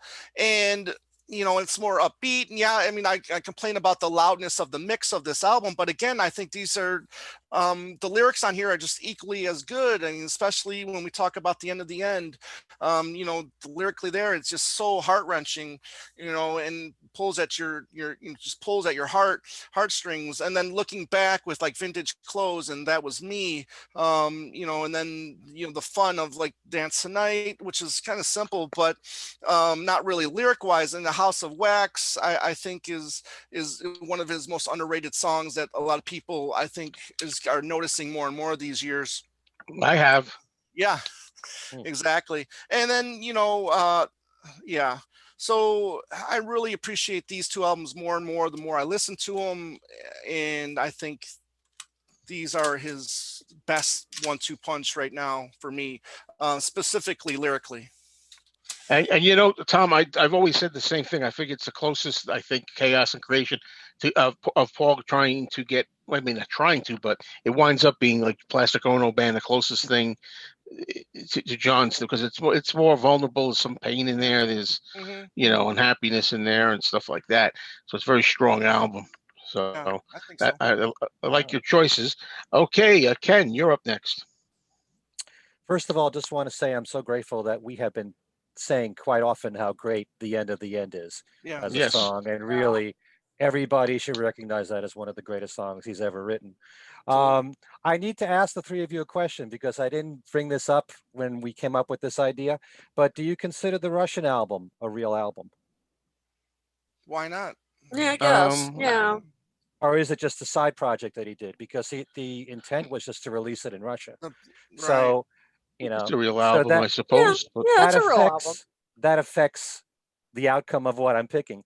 Because normally I would think definitely without any question, Press to Play and Flowers in the Dirt back to back. But the Russian album came out in the middle, released in Russia. So I see. Well, if you Yeah. want to consider the Can't original use it. idea of that as as kind of like a bootleg in Russia, I mean, therefore, I think you can, consider that not really an official release because again, it didn't get released here in America until years after. 91, Yeah, I that's a think, good it came point. out. Right. Well, an easy way to get around that would have been to say, well, not only no live albums, but has to be, kind of cover original albums. Paul albums. Well, not I say cover albums. it wasn't released here in the States until after Flowers in the Dirt, right? So Right. I say, Yeah. more power to There you. you More go. That's a power to loophole. you. More power to you. There you Okay. go. There you go. There's- Technicality. Yeah. We think about these things after the fact, like right when the show's about to start, Right. Yeah. But if you don't count the Russian album, I would definitely go with Press to Play and Flowers in the Dirt. And I think Press to Play was the start of this Renaissance period for Paul, where I think most of his albums have been really strong all the way through, with a few exceptions in certain songs. Although, as Tom has done numerous times on Two Legs, there's so many albums where you could take out two songs and then put in two songs that were bonus tracks to make it better. But I love the fact that at the time of Press to Play, he was listening to other music at the time and hearing what Hugh Padgham was doing with the Police and Genesis and people like that, and using some of that sound in Press to Play. I like when Paul doesn't just do what people expect him to do, when he takes chances. And when he does songs like Talk More Talk or Pretty Little Head, I love it when he does that kind of thing. And then he mixes that with the more conventional stuff like Only Love Remains or Footprints, Right. and then more rockers that are more in his wheelhouse, like Move Over Busker, for example. And I think everything on Press to Play is a winner. Stranglehold being a great album opener. I love the medley of Good Times Come and Feel the Sun. Another one of those medleys where he's got all these different ideas and he works them all together and it all flows very well. Press was such a great single to me, incredibly catchy. And I love the bonus tracks that were on the CD. Tough on a Tightrope being one of my favorite songs from his solo career, writing that with Eric Stewart. I thought he picked a really good songwriter and Eric Stewart, and I just wish he had done more with him, as evidenced by the songs that they wrote on Press to Play. And Flowers in the Dirt is my favorite McCartney album, period, at least at the moment, but it's been that way for a very long time. I love everything about it. Every single song is a winner, consistently strong. I love the production. I love the songs he wrote with Elvis Costello. Such variety all throughout. some standout songs for me. Certainly this one, which is the perfect pop song from Paul in every way. I love Figure of Eight, although I wish that it had rock more on the album version. My Brave Face is an amazing song. We Got Married mixes jazz in, with rock, and That Day Is Done, very gospely sounding. Oué Le Soleil, dance track. There's so many different types of styles of music throughout. Distractions is amazing. Light jazz feel to that. And, those two albums back to back. And, I could just as easily go from Flowers in the Dirt to Off the Ground if you want, especially if you include all the bonus tracks from Off the Ground. Yeah. So, but if you're just talking about mainly the album, and we haven't even discussed if you want to include bonus tracks, but if you're just talking about the album, I would go with Press to Play and Flowers in the Dirt. Whew. You're a better man than me, Ken. No, I know you. I know how much you like Flowers in the Dirt. I know that. I know it's your favorite album of Paul's. Well, Kit, I'm going to go to you. I'm guessing we're going to be on the same page, but you never know. All right. Or maybe not. No, I don't know. Tom, I always knew you were an educated man, and that we were, why we get along so well, because I picked the same same one. Oh man. Chaos and Memory Almost Full. Wow. Yeah, I mean, I think he, both albums, are really a different sound for him. I think in a way he took chances on those albums too. And I love Press Play and Flowers in the Dirt as well. But I think he took chances on those. I mean, Chaos even has a different sound. I mean, it has such an intimate sound. I mean, his voice and the piano and the drums are way up in the mix. I mean, it's like he's in the room with you. And he really reveals more of himself on that album. He really does. Really more than he has, I think, on previous albums. And to the point where when I first heard it, I mean, I didn't like it at first. I mean, I found it a little depressing. Not that I only want to hear happy songs, but I mean, it almost sounded a little the same to me, but over the years, I've really grown to appreciate it, and I get it. and I really now, and kind of like Plastic Ono Band, you kind of have to be in the mood to hear it. And you really understand. I mean, Too Much Rain. I mean, that is an amazing song. And just a beautiful, beautiful album. And as we've talked about, Riding to Vanity Fair. I mean, that's an incredible song. And then you get Memory Almost Full, where it may not be quite as confessional, but here he is tackling another subject, which is kind of confronting his mortality, and that he's aging. And I mean, I don't think he would have brought that up on previous albums. And so he's facing that, but he's facing it with such grace on The End of the End. Or even That Was Me, where he's looking back on his life and saying, can you believe this? I can't believe that was me on the TV. I mean, great stuff. But then you get some fun rockers or Dance Tonight, so it's not all heavy subjects. But it's just, I think on both albums he took a chance, not so much in terms of anything revolutionary, but just took a chance with subject matter. And it was great to see these sides of himself that we really hadn't seen before, and did it back to back. So 1-2 punch. 1-2, baby. Well, I'll tell you, Kit and Tom, I have Chaos and Creation, Memory Almost Full as number 2.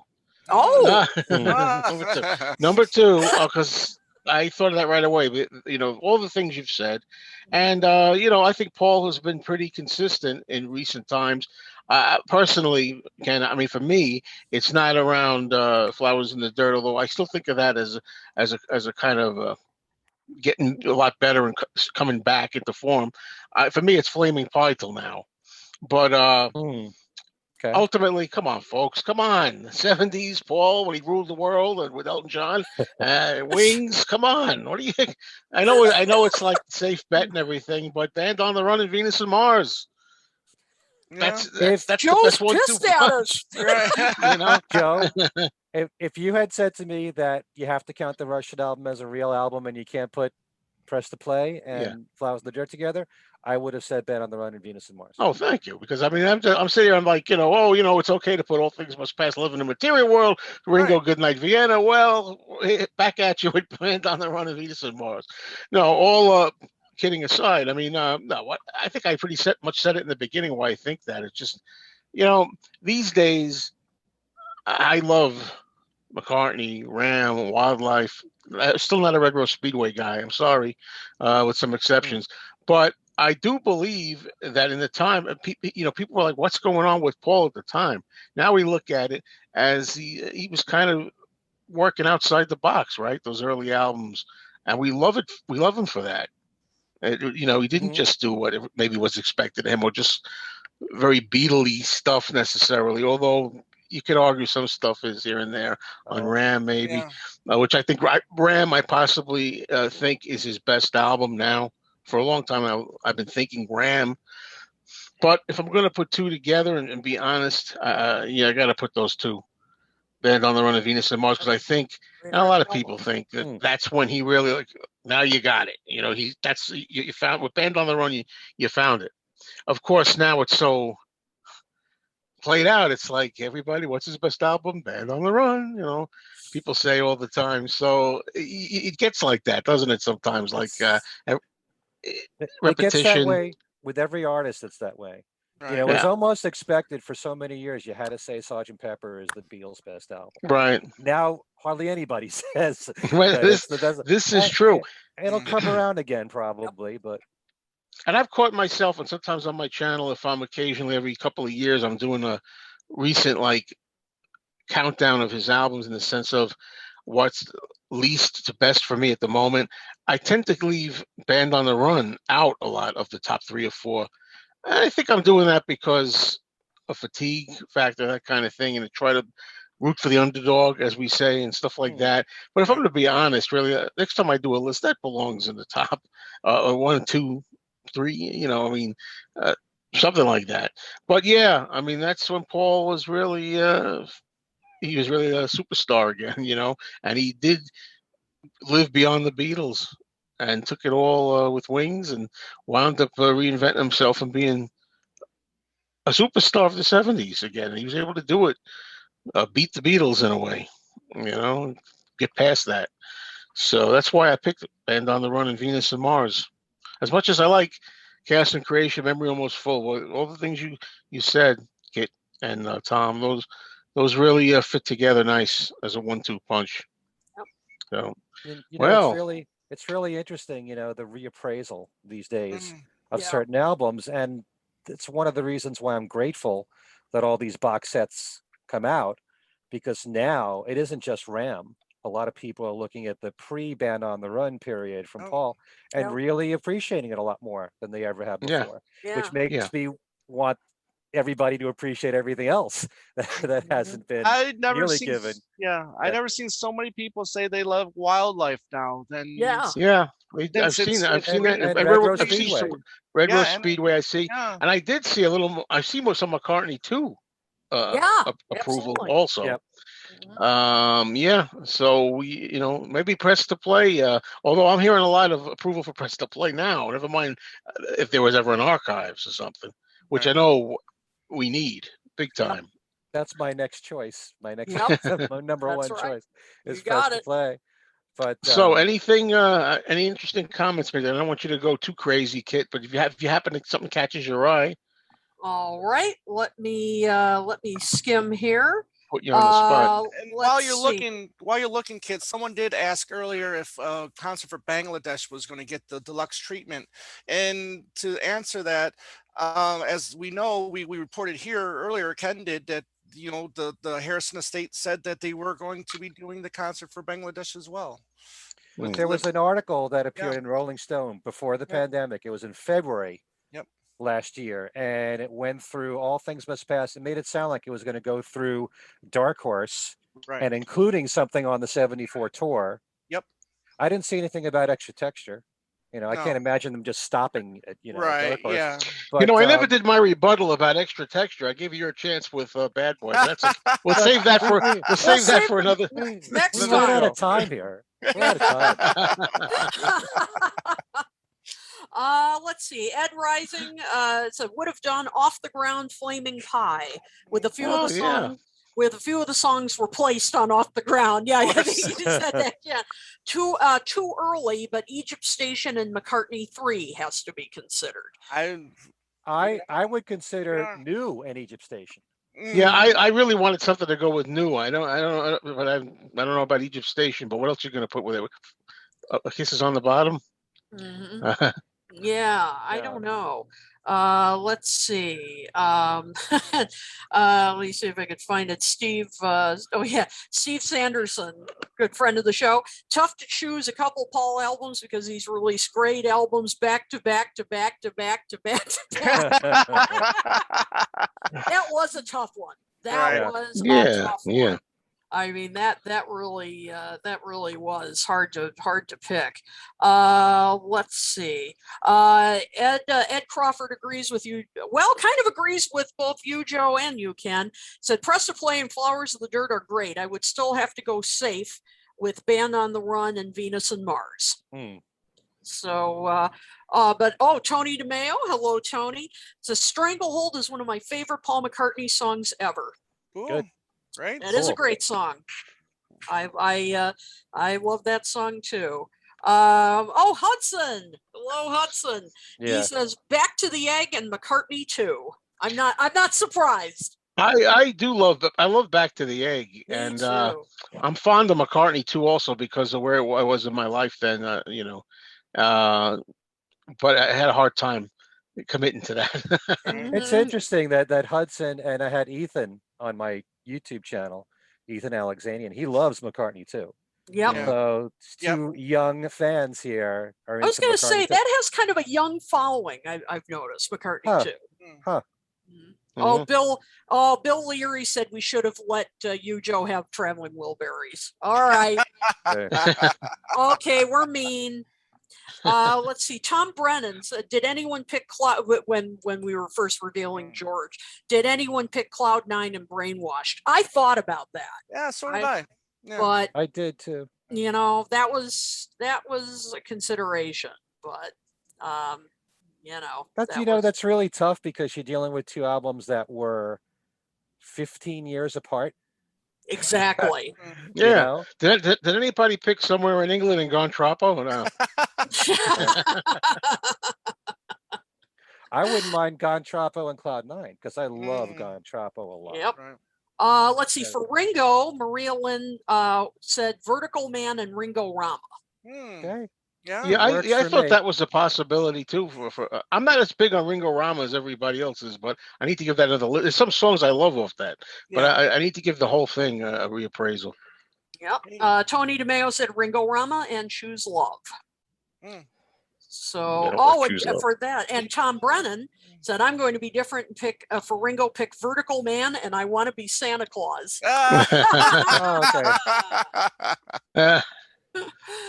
Tony asked for John, could I pick Walls and Bridges and Rock and Roll as my 1-2 punch? Absolutely. You can. Absolutely.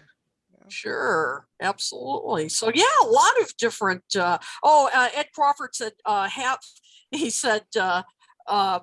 John, half of both Double Fantasy and Milk and Honey. I know not quite 1-2, but yeah. I was thinking that. I wondered if anybody would pick Double Fantasy and Milk and Honey. Yeah, I know. Yep. So lots of really interesting picks here. And Susan Gagney, Mind Games and Walls and Bridges. All right. Excellent. Okay. Welcome to the club. We'll take you. Get on board. So lots of great picks here. Yeah. All right. We did pretty good, I thought, overall with this. Had a lot of fun. And this is the part where I guess I turn it over to Kit as to how to reach us if you want to talk with us. Absolutely. And and before I mention that, a programming note. Normally, we would be returning July 5th. That would be the every other Monday, but we are going to skip July 5th because we're figuring everybody's going to be away on, or I'll otherwise be on 4th, vacation. exactly, on 4th of July weekend. So, so mark your calendars, everybody. We will be returning July 12th. So everybody go ahead and mark your calendars. It'll be July 12th, the usual time, 9 p.m. Eastern, but we're just going to be skipping that Monday. So July 12th. Okay, so as far as how to reach us, you can reach us, of course, on our Facebook page, which you're on right now. Or if you're not, you can, of course, just type Talk More Talk, Soul Beatles Videocast, and you'll find us. You can find us on YouTube. Once again, thank you for subscribing, and keep on telling your friends, neighbors. We'll get to 2,000 in no time. So please, please keep spreading the word. And we thank you again for all of your support. You can find us on virtually any podcasting platform you can think of. You can email us at talkmoresolotalk@gmail.com. We want to hear your feedback, your ideas. And you can find us on Twitter at talkmoretalk1, the number 1. And I guess that's everything.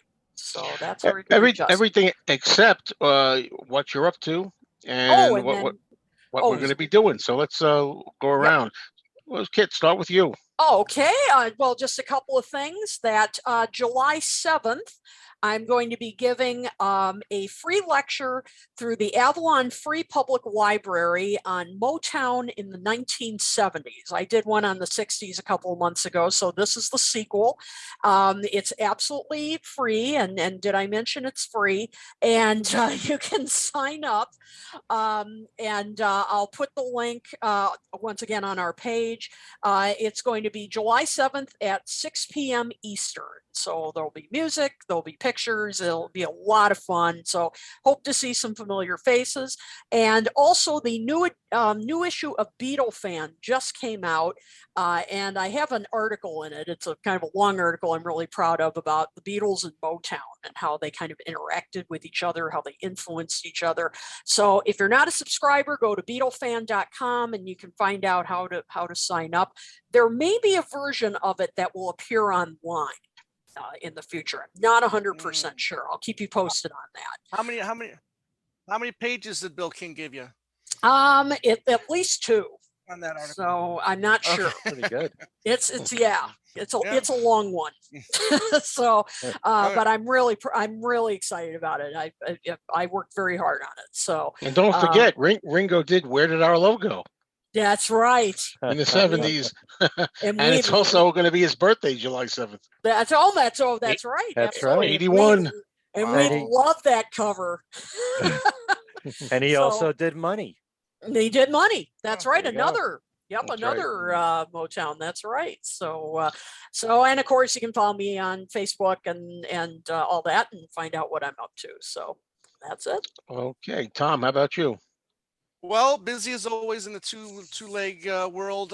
We just finished our series ranking the tracks, which we had a lot of fun with. Thank you everybody that joined us. That was on our YouTube channel, Two Legs, a Paul McCartney podcast. We brought back my cousin, David Gargalino, 2 friends, Dylan Seavey and Ethan Alexanian, who have contributed to Two Legs throughout the years. So we want to thank them as well for everything that they have done. So once again, that's on our YouTube channel right now. I think it's volume 27 of ranking the tracks. And thank you again. Thank you everybody that has joined us for that. We've had a wonderful time with that. We just posted our last episode this past Saturday titled The Word. And what we did there is we took all the main canons and all the main albums in McCartney canon, and we described them in one word. And we had a lot of fun with that. It was a pretty cool exercise and wordplay on that. Again, please check out our YouTube channel, Two Legs, a Paul McCartney podcast. We just passed 600 subs. So thank you for everybody that has subscribed to our channel. I want to personally thank Joe for allowing me to talk about the show on his channel as well. And we have been having a lot of fun. Andy and we just recorded an episode with Matthew Street, and that'll be up next Saturday, and we're going to be talking about our favorite McCartney lyrics. So Hmm. that's what's going on Cool. right now. All right. Ken? Okay, first of all, there's my YouTube channel, Ken Michaels Radio. I've been having some difficulty uploading lately. Uh-oh. Recording's not a problem, but uploading certainly is. But in the last few weeks, I've done some new interviews with Alan Kozin, my partner in crime, over at Things We Said Today, discussing what we think was the Beatles' peak creatively as a band, and also discussing his work on the McCartney Legacy book series that he's been working on. And also, I had Joe Mayo, our own Joe, on, and he was the first person to participate in my Fab Five show, picking five go-to albums, one from the Beatles and one each from the solo Beatles. As soon as this uploading issue has been resolved, we've got one with Kit, in which he does a number nine Dream show on George Excellent. Harrison. Oh, cool. And I just did an interview with David Courtney, who is a songwriter and producer and recording artist, best known for writing with Leo Sayer. He wrote The Show Must Go On, that was a hit for Three Dog Night, and Long Tall Glasses, I Can Dance. In addition to that, he was involved with an album from Adam Faith called I Survive, which came out in 1974, and Paul and Linda appeared on that doing backing vocals on a song. And he also produced the One of the Boys album for Roger Daltrey, for which Paul McCartney contributed the song Giddy. So David Courtney is the producer for that. He talks about that whole experience, his whole career. And I also like to delve into the mind of a songwriter and get them to talk about the Beatles as songwriters, to learn how maybe they affected him as a songwriter, influenced him in any way. So that's coming up on my channel as soon as I get this whole issue resolved with uploading. I just did a show with Plastic EP, a real fun show Hmm. in which we reviewed the Red Rose Speedway album. And I did that with Jim Ryan and Hudson Ranny and Daniel Costin and Mark Arnold from the Fun Ideas podcast. That was a great show. And we all just went track by track and spoke of what we thought about each song on Red Rose Speedway. So again, look for that on the Plastic EP channel. The last Things We Said Today show was the Paul McCartney birthday special. So we did something like a number nine Dream show, and we did our top three solo Paul, top three solo McCartney albums, top three McCartney Beatles songs, and also one of each in the least favorite category. Hmm. And that's on Things We Said Today, which is on YouTube and iTunes and Podbean. And finally, there's my website, kenmichaelsradio.com. Beatles trivia every single week. Starting next week, I'll give away a copy of the new Jonathan Pushkar album with that cover of Junior's Farm. And don't forget, you can win Kit's book, Songs We Were Singing, every single week on that page. And there's a multiple choice trivia question that's already up on the website, kenmichaelsradio.com. Play along. You have a whole week to answer and win one of 10 great prizes. No cheating. So No cheating. Nope. No cheating. Don't go to These days. Google. that's right. That's right. No Too easy. Googling. You know, Beatle fans are all honest. That's Yes. right. You know? They would not cheat. That's right. I hear that. All right. And for me, Joe Mayo, please watch my channel on YouTube, Mean Mr. Mayo, and subscribe. I have a show on there called Fab Gab, which I'm going to be having a special guest if all goes the way we were talking about. We're planning it. I'm looking now to see. It's Ken Michaels is scheduled to be on the next episode live of Fab Gab, which would be this coming Sunday, unless things change. Let me know, Ken. It should be at 7 p.m. Eastern time. It's live. You just got to go to the Mean Mr. Mayo YouTube channel, and the Fab Gab will come up at that time. 7 p.m. Eastern, and we're going to be attempting to rank the songs on the Let It Be album from our least favorite song to our most favorite song.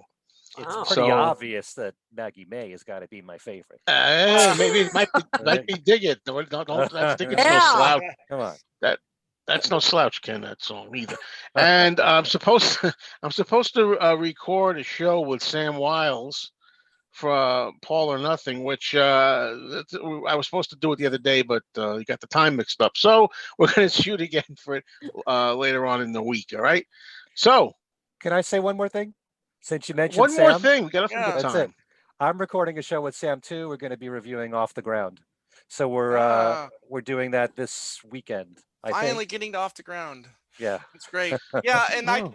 I just recorded that show too, the Mecca in the Attic, I think he's calling it, where he has McCartney collectors come on his show and present 5 unique, rare, pricey, McCartney items in your collection. Yep. And I had a think I'm good time. doing Mac in the Attic next week. Oh, see, see what I started? Look, that's my fault, folks. I thought That's a great title. Yeah. Yeah. Naka in the Attic. in the Yeah. attic. All right, folks. So good for you all to be here. Thank you so much. And this is Joe Mayo. I'm trying to think of a closing. Give me a Tom. You're really good with this. Joe Mayo for Kid O'Toole, Tom Hunyadi, and Ken Michaels saying 1-2. Give me your 1-2, 1-2. I don't know what else to say. Let me see your fighting stance. I think you got a More secret weapon there, honeymooners. Ralph. Harvey might die laughing when he sees you. All right. All right, folks. Thanks Good for night. watching. Good Take night. care. Thank you. Peace and love.